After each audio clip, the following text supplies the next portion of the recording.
Hello guys, അങ്ങനെ നമ്മൾ പതിവ് പോലെ മാറ്റി റെഡിയായിട്ട് ഇതാ പോകാൻ വേണ്ടി നിൽക്കുകയാണ്. എൻ്റെ പേരും ഇച്ചും താനും വരുന്നുണ്ട്. എവിടത്തേക്ക്? ഷോപ്പിലേക്കല്ല, അമ്മ പണിയെടുക്കുന്ന ബേക്കറിയിൽ ഇവർ രണ്ടാളെയും കൊണ്ടാക്കിയിട്ട് വേണം എനിക്ക് പോകാൻ വേണ്ടി. കാരണം വീട്ടിൽ അവർ രണ്ടാളേ ഉള്ളൂ. അപ്പോൾ നിങ്ങൾ വിചാരിക്കും ഈ ചന്തു എവിടത്തേക്കാണ് മാറ്റി കെട്ടി പോകുന്നതെന്ന്. അവൾ ഫ്രണ്ടിൻ്റെ കൂടെ ഒന്ന് പുറത്തൊക്കെ കറങ്ങാൻ പോവുകയാണ് ഫ്രണ്ട്സിൻ്റെ കൂടെ. അപ്പോൾ പിന്നെ നമ്മൾ നേരെ ബേക്കറി എത്തി. അമ്മേൻ്റെ ബേക്കറിയിൽ പിള്ളേരെ രണ്ടാളെ ഏൽപ്പിച്ചിട്ട് ഞാൻ നേരെ ബസ്സും പിടിച്ച് ഷോപ്പിലോട്ട് പോവുകയാണ്.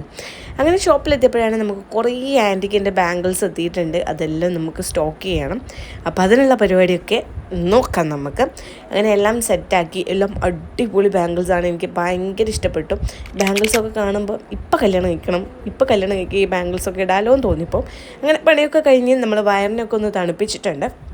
ഇനി നമുക്ക് കുറച്ച് എഴുതാനുണ്ട് ഗായ്സ്. നമുക്ക് ഓരോ മാസത്തെ പർച്ചേസ് കാര്യങ്ങളെല്ലാം നമുക്കൊന്ന് നോട്ട് ചെയ്ത് വെക്കാം. അങ്ങനെ ഞാൻ എഴുതാൻ വേണ്ടി ഇരുന്നു. നല്ല ചൂടാണ്, ഉച്ചക്കൊന്നും പറയണ്ട, ഭയങ്കര ചൂടാണ്. അങ്ങനെ എ സിയൊക്കെ ഇട്ടൊന്ന് തണുപ്പിച്ച് എഴുതിക്കൊണ്ട് ഇങ്ങനെ ഇരിക്കുകയാണ്. അതൊക്കെ കഴിഞ്ഞ് രാത്രിയായപ്പോൾ നമ്മൾ നേരെ തിരിച്ച് വീട്ടിലോട്ട് വന്നിട്ടുണ്ട്. ഇനി ചോറ് നിന്ന് അങ്ങോട്ട് കിടന്ന് അങ്ങോട്ട് ഉറങ്ങണം. പത്രമുള്ളൂ. ബൈ.